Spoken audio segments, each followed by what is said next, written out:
రైతు సోదరులకు నమస్తే, వెల్కమ్ టు అవర్ ఛానల్. ఈరోజు అయితే మాత్రం మనం అవినిగడ్డకి అతి సమీపంలో ఉన్నటువంటి నాగలంక కృష్ణానది తీరంలో అయితే ఉన్నాం. మనం ఈ కృష్ణానది తీరంలో ఆల్రెడీ ఒకసారి కేజ్ కల్చర్ గురించి అయితే ఒక వీడియో కూడా చేసాం.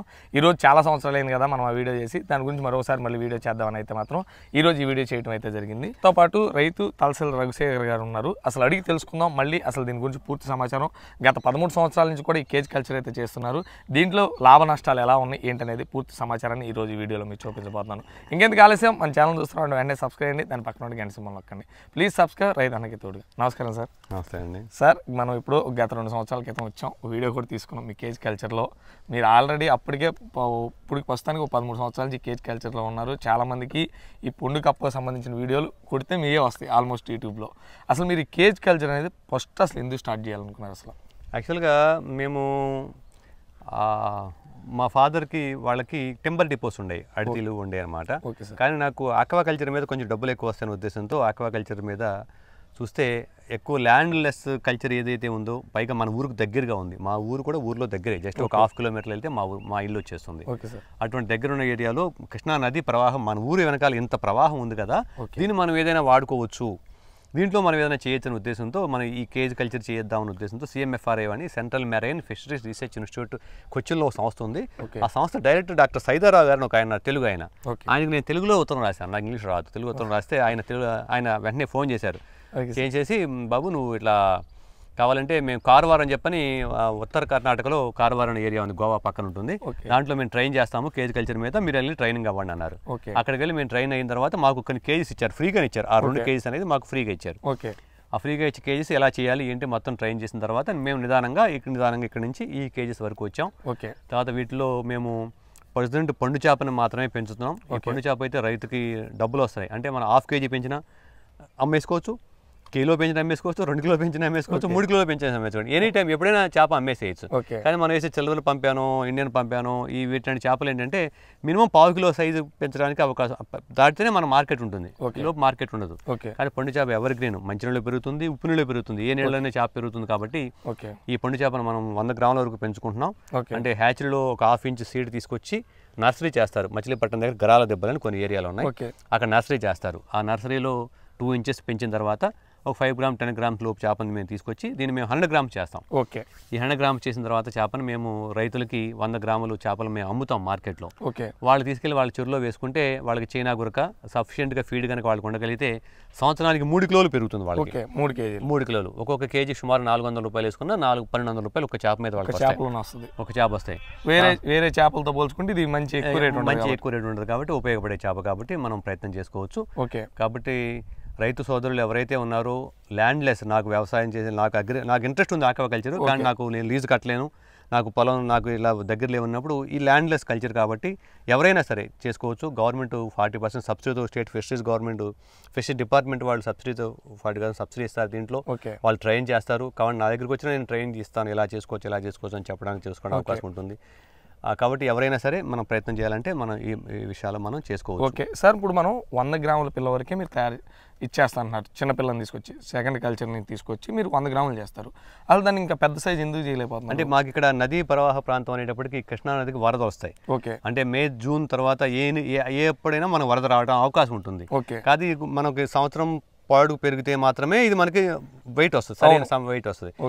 మాకు 6 నెలలు మాత్రమే టైం ఉంటుంది. కాబట్టి మాకు సమయం ఉండదు. కాబట్టి మేము 100 గ్రామ్స్ వరకు చేసి రైతు సోదరులు ఎవరైతే పెద్ద చేపల చెరువులు వాడుకుంటారో వాళ్ళకి మనం ఇవ్వగలుగుతాం కాబట్టి మనకి ఇబ్బంది రాకుండా ఉంటుంది.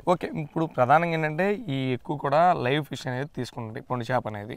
ఇప్పుడు మీరు లైవ్ ఫిష్ అనేది ఇప్పుడు సముద్రంలో కానీ లేకపోతే నదుల్లో కానీ పొండి చేపలు దొరుకుతుంటాయి కదా, ఇప్పుడు మీరు మేత కట్ చేసేస్తున్నారు కదా, ఇప్పుడు మరి ఇది తీసుకెళ్ళి మళ్ళీ రైతులు వేసుకున్నప్పుడు మరి లైవ్ ఫిష్ ఇలా వేసుకుంటే సరిపోతుందా? అంటే రైతులు తీసుకొచ్చినప్పుడు ఏం జరుగుతుందంటే రైతులు బతుకున్న చేపలను వేసుకోవచ్చు, ఈ కట్ చేసిన చేపలను వేసుకోవచ్చు. అంటే బతుకున్న చేపను తినడం అనేది దాని జన్మ లక్షణం ఆ చేపకి. కానీ చనిపోయిన చేపలు తినడం అనేది దానికి అలవాటు చేసాం. అంటే ఆ లక్షణం పోదు. ఓకే ఏదైతే బతుకున్న చేపను తినటం అనే లక్షణం పోదు. ఓకే మేము అడిషనల్గా మేము ఇది యాడ్ చేసాం కాబట్టి మాకు ఇది వస్తుంది. ఓకే మీరు ఇంకా దానికి అలవాటు చేశారు కాబట్టి ఒకవేళ లైవ్ ఫిష్ అందరూ దొరకపోయినా సరే కట్ చేసి వేసినా తింటుంది. అది మామూలు న్యాచురల్గా నర్సరీ తీసుకెళ్ళో లేదా సముద్రం అట్లయితే బతుకున్న చేప మాత్రమే తింటుంది, చనిపోయిన చేపలు తినవు. మా దగ్గర తీసుకుంటే ఏమవుతుందంటే చనిపోయిన చేపలు కూడా ఇవి తినడానికి అవకాశం. ఓకే ప్రధానంగా దీని ఆహారం లక్షణం ఏంటి, ఎలాంటి ఆహారం తీసుకుంటారు? ఆహారం అనేది ఎప్పుడు చేపలు ఎక్కువ చేపే తింటుంది. చేప అనేది కార్నివరస్ ఫిష్, దీంట్లో క్యానిబాలిజం ఉంటుంది కాబట్టి కార్నివరస్ ఫిష్ మాంసాహార చేప. ఎటువంటి మాంసాహారం అయినా తీసుకుంటుంది. మౌత్ సైజు నోట్లోకి వెళ్ళేటువంటి మేత ఎటువంటి మేత అయినా ఇది ఫీడ్ కింద మనం తీసుకుంటుంది అనమాట. ఓకే అన్ని చోట్ల కూడా ఉప్పు నీరు దొరకదు, కొన్ని చోట్ల మంచినీరు కూడా దొరుకుతుంది. ఉప్పు నీటి మంచినీళ్ళలో కూడా పెరిగే చేప ఇది. మంచినీళ్ళలోనే పెరుగుతుంది, ఉప్పు నీళ్ళలో పెరుగుతుంది. అంటే తాగే నీళ్ళ దగ్గర నుంచి సముద్ర నీళ్ళ వరకు ఎటువంటి వాటర్లో అయినా ఈ చేప మనకు పెరుగుతుంది. సార్ ఇప్పుడు మనం చూసినట్టయితే కృష్ణా నదిలో మీరు వరదలు వస్తుంటాయి, అన్నీ ఉంటాయి. మీరు ఈ 13 సంవత్సరాల్లో ఒడిదుడుకులు ఏమి ఎదుర్కొన్నారు అసలు? నాకు ఈ 13 సంవత్సరాల్లో నాకు లాస్ అంటూ చేపల పెంపకం వల్ల ఎప్పుడు రాలేదు. మొన్న అనుకున్న దానికన్నా 100 సంవత్సరాల్లో వచ్చేటువంటి పెద్ద వరద, అతిపెద్ద వరద 7 సంవత్సరం వచ్చి మాకు ఒక 4 కేజీస్ ఒడ్డున పెట్టిన కేజీసే కొట్టుకుపోయినాయి. ఒడ్డు మీరు తీసుకెళ్ళి దాచినే కొట్టుకుపోయినాయి. అదొకటే నాకు లాస్ తప్పితే మిగతా అయిన మటుకు నాకు ఈ కేజీ కల్చర్ నాకు లాస్ అంటూ ఏం లేదు. ఫస్ట్ నుంచి కేజీ కల్చర్ నేనే చేసుకుంటాను, స్వయంగా నేనే చేసుకుంటాను కాబట్టి నాకు ఎప్పుడు లాస్ రాదు. ఓకే మొత్తం ఎన్ని కేజీల్లో మీరు కల్చర్ చేస్తున్నారు సార్? ప్రజెంట్ మన దగ్గర ప్రజెంట్ ఆ 4 కొట్టుకుపోయినాయి కాబట్టి ఒక 6 కేజీస్ మాత్రమే ఉన్నాయి. ఈ 6 కేజీస్లో నేను కల్చర్ చేస్తాను. ఒక్కొక్క కేజీకి వచ్చి దాదాపు ఒక 1000 నెంబర్ వేస్తాం మనం. 1000-1200 నెంబర్ అట్లా సుమారుగా ఉంటుంది. మనకి దాదాపుగా ఖర్చులన్నీ కలిపి అవి ఒక 5 లక్షల రూపాయలు ఖర్చు ఉంటే సుమారుగా ఒక 3 లక్షల రూపాయలు మనకి అంటే 5 లక్షల రూపాయలు ఖర్చు పెడితే 3 లక్షల రూపాయల వరకు మనకు దాంట్లో చేపల మేత కానీ వాటికైనా అవుతుంది. మనకు ఒక 2 లక్షల రూపాయలు సంవత్సరానికి అంటే 5 లక్షల రూపాయలు మొత్తం మీద టోటల్లో 5 లక్షలు వస్తే 3 లక్షల రూపాయలు ఖర్చు అవుతుంది.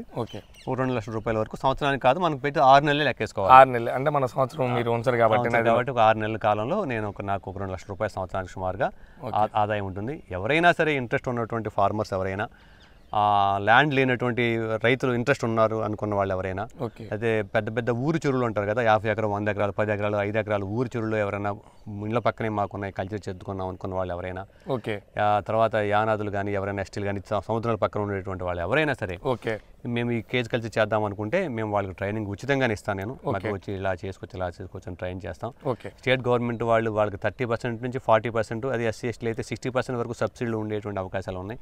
వాళ్ళకి ఆ సబ్సిడీ పెట్టుకుని కేజ్ కల్చర్ని మనం ఎంకరేజ్ చేసుకుంటే భవిష్యత్తు ఎప్పుడైతే ఉంటుందో చేపలు మొత్తం మనం నదిలో పట్టేసేస్తే చేపలు ఎట్లయితే ఉండవో, highest protein omega 3 fatty acids only చేపల్లో మాత్రమే ఉంటాయి. అది గుండె జబ్బులకి చేపలు తింటే గుండె జబ్బు రాకుండా ఉంటుందని చెప్పి డాక్టర్లు చెప్తున్నారు. కాబట్టి మంచి క్వాలిటీ చేపలు అనేవి మనం పండించడానికి అవకాశం ఉంటుంది. కాబట్టి కేజ్ కల్చర్లోకి ఎవరైనా రావడానికి అవకాశం ఉంటుంది. ఎంతమంది వచ్చినా సరే మనం ఇదిగో చూడండి, ఇటుపక్క కొన్ని 100 కేజీస్, ఇటుపక్క కొన్ని 100 కేజీస్ మనం నదిలో పెట్టుకోవచ్చు స్థానిక మత్స్యకారులకు ఎవరికి అడ్డం లేకుండా.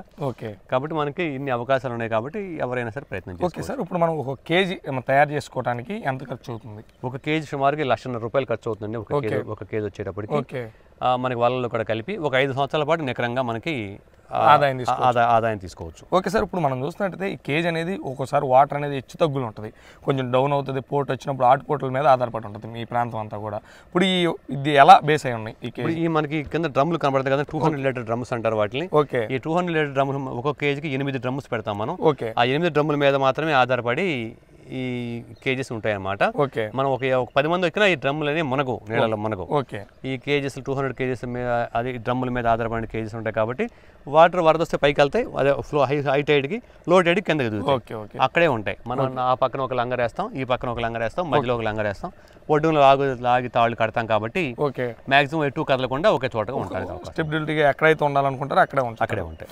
ఓకే సార్, ఓవరాల్గా మీకు కేజ్ కల్చర్ 13 సంవత్సరాల నుంచి చేస్తున్నారు కాబట్టి మీరు మా వీడియో చూస్తున్న రైతులకి ఏం చెప్తారు దీని గురించి షార్ట్కట్లో చెప్పాలంటే, ఇంట్రెస్ట్ ఉన్నటువంటి ఆక్వా కల్చర్ చేద్దామన్నటువంటి వాళ్ళు ఎవరైనా సరే కేజ్ కల్చర్ మనం ప్రయత్నం చేయొచ్చు. కావాలంటే నన్ను సంప్రదించండి, నేను సూచనలు సలహాలు ఇచ్చి వాళ్ళని ఎంకరేజ్ చేస్తాను. సార్ ఇప్పుడు మీరు చూసినట్టయితే మీరు 100 గ్రాముల పిల్లలు ఇస్తానంటున్నారు. ఇప్పుడు ఎవరైనా చెరువుల్లో కానీ లేకపోతే ఇట్లా పెంచుకోవాలనుకున్న వాళ్ళకి పిల్లలు కావాలన్నా కూడా ఇస్తారా సార్? ఇస్తాను, నేను పిల్ల ఇస్తాను. అంటే నా వ్యాపారం అది కదా, నేను చేపలు పెంచి నేను మళ్ళీ 100 గ్రాముల వరకు మాత్రమే పెంచగలను.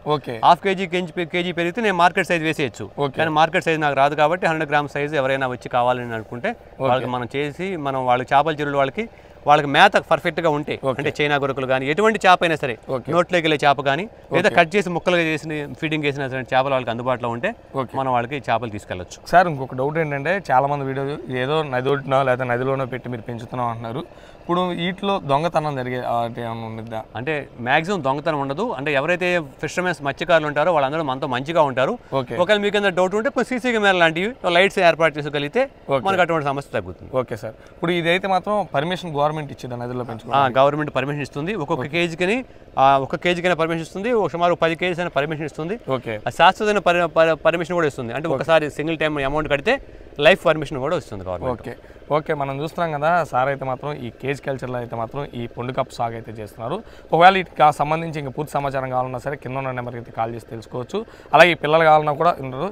ఏంటంటే మనం ఒక బేసిక్గా ఏంటంటే ఒక టైం ఇప్పుడు మనం చూస్తున్నట్టయితే వీటికి సంబంధించి ఏ విశేషాలు కావాలన్నా సరే మీరు సాయంత్రం 4 నుంచి 5 ఆ ప్రాంతంలో, ఎందుకంటే సార్ కూడా ఈ కల్చర్ చూసుకోవాలి, పనులు ఉంటాయి కాబట్టి ఆ టైంలో అయితే మీరు కాల్ చేసి దీని గురించి సమాచారం అయితే తెలుసుకోవచ్చు. కావాలంటే వచ్చైనా సరే చూడొచ్చు అని చెప్తున్నారు సార్ అయితే మాత్రం. ఇది ఈరోజు వీడియో. మరో వీడియోతో తప్పకుండా మళ్ళీ కలుసుకుందాం. ప్లీజ్ సబ్స్క్రైబ్ రైతన్నకి తోడుగా.